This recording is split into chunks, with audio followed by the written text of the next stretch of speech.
ಎಲ್ಲ ಕೊಟ್ಬಿಟ್ಟು ಆಯ್ತಲ್ಲ. ನಮಗೂ ಬಾಗಣ ಕೊಡೋರಿಲ್ಲ ಸ್ವಾಮಿ, ಕೊಟ್ರಿ ನೀವು. ಕೊಟ್ಟಿದ್ದೀರಿ. ಆಯ್ತು, ಒಳ್ಳೇದಾಗಲಿ. ಎಲ್ಲ ಬರೀ ಕೇಳಕ್ಕೆ ಬರ್ರಿ, ಯಾರು ಕೊಡಕ್ಕೆ ಬಂದಿಲ್ಲ ನಿಮಗೆ.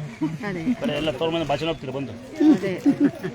ತಾಯಿ ಮನೆ ತುಂಬ್ರಿ ಮತ್ತೆ ನೋಡಿ, ಎಲ್ಲ ಎಲ್ಲ ಎಲ್ಲ ಮುಂದುವರ್ತೀರಿ, ಇದು ಮುಂದುವರಿರಿ. ಎಲ್ಲ ಉಲ್ಟಾ ಮಾಡ್ಕೊಳ್ರಿ. ತಾಯಿ ಮನೆ ದೋಷ ಅಪ್ಪಾಜಿ ತವರು ಸಿಕ್ಕಿರ್ಬೇಕಾರೆ ನಮಗೆ ಯಾಕೆ ಸ್ವಾಮಿ? ಇಲ್ಕಳ ನಿಮ್ಮ ಮನೆಯೊಳಗೆ ಹೋಗಿ ನೋಡಲ್ಲ 10 ವರ್ಷ ಆಗಿತ್ತು ಸ್ವಾಮಿ. ಅವರು ಚಿಕ್ಕಮಗಳೂರು ತವ್ರ ಮನೆ, ನಮ್ದು ಶಿವಮೊಗ್ಗ ಹೊಳೆಹೊನ್ನೂರು. ನನಗೆ ತವರು ತಾಯಿ ದುರ್ಗಾ ಪರಮೇಶ್ವರಿ ತವ್ರು ಕೊಟ್ಲು, ತಂದೆ ಕೊಟ್ಲು, ಅಣ್ಣ ಕೊಟ್ಲು, ಎಲ್ಲ ಕೊಟ್ಲು. ಯಾರು ಏನೇನು ಮೋಸ ಮಾಡ್ತಿದ್ದಾಳೆ ಅಂತ ಎಲ್ಲದೂ ತೋರಿಸ್ಕೊಟ್ಲು. ಯಾರಿಗೆ ಈ ತರ ತಾಯಿಗೆ ಮನೆಗೆ ಬಾಗನ ಕೊಡ್ತಿಲ್ಲ ಅಂತಕ್ಕಂಥ ಕೇಳ್ತೀರಾ?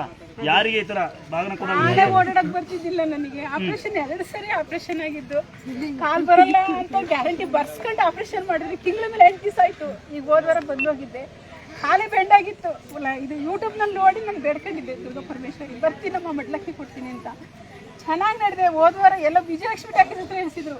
ಇನ್ನು ಕಾಲಲ್ಲಿ ಪಿನ್ ತೆಗಿದ್ದಿಲ್ಲ. ಅಲ್ಲಿಂದ ನಡ್ಕೊಂಡ್ಬಂದೆ ನಾನು, ಅಲ್ಲಿಂದ ಇಲ್ಲಿ ತನಕ ನಡ್ಕೊಂಡ್ಬಂದೆ ನಾನು. ಚೆನ್ನಾಗಾಗಿದ್ದೀನಿ ನಾನೀಗ. ಆ ತಾಯಿ ಹಿಂಗೆ ನಡೆಸ್ಕೊಂಡು ಹೋಗ್ಲಿ. ಸ್ವಲ್ಪ ಇನ್ನೂ ಏನೆಲ್ಲ ಇದೆ ಅದೆಲ್ಲ ನೆರವೇರಿಸ್ಕೊಟ್ರೆ ತಾಯಿ ನಮ್ಮವ್ವ. ನನಗೆ ತವ್ರು ಅಂತ ಕೊಟ್ಲಲ್ಲ, ಅದೇ ಒಂದು ಖುಷಿ ನನಗೆ. ನೋಡಿ, ಯಾರಿಗೆ ತವ್ರ ಮನೆ ಇಲ್ಲ ಅಂತೀರಿ, ಯಾರಿಗೆ ಬಾಗಣ ಕೊಡಲ್ಲ ಅಂತಕ್ಕಂಥ ನೋವು ತಿಂತಿದ್ದೀರಿ ಅಂತ ಹೆಣ್ಮಕ್ಳು ದಯವಿಟ್ಟು ಬನ್ನಿ. ಮತ್ತೆ ಗಂಡು ಮಕ್ಳು ಯಾರಿಗೆ ನಮಗೆ ಹಣ ಮನಿಲ್ಲ ಮಕ್ಕಿಲ್ಲ, ನಂಗೆ ಅಣ್ಣ ತಮ್ಮಗಳಿಲ್ಲ ಅಂತಕ್ಕಂಥ ಬಂದು ಕೆಲಸ ಮಾಡಿ, ನೀವು ಕೆಲಸ ಮಾಡಿ, ನಿಮಗೂ ಅಧಿಕಾರ ಐತೆ. ಅದ್ರ ಆಸ್ತಿ ಕೇಳಬೇಡಿ, ಬರೀ ಪ್ರೀತಿ ಕೇಳಿ. ಕರೆಕ್ಟ್ ಅಲ್ವಾ ಅಕ್ಕ? ಸಂತಸ ಇದೆಯಕ್ಕ? ಅಕ್ಕ ನಿನ್ನ ತೋಳಿನಲ್ಲಿ ತಮ್ಮ ನಾನು ತಂದೆನಪ್ಪಜಿ ತಾಳಪ್ಪಜಿ ದುರ್ಗಾ ಪರಮೇಶ್ವರಿ ಅಲ್ಲಿದ್ದಾಳೆ, ಕರ್ಕೊಂಡೋಗ್ರು ಜಯಬಳ್ಳ ಕರ್ಲೆ ಮಾತಾಡೋದು.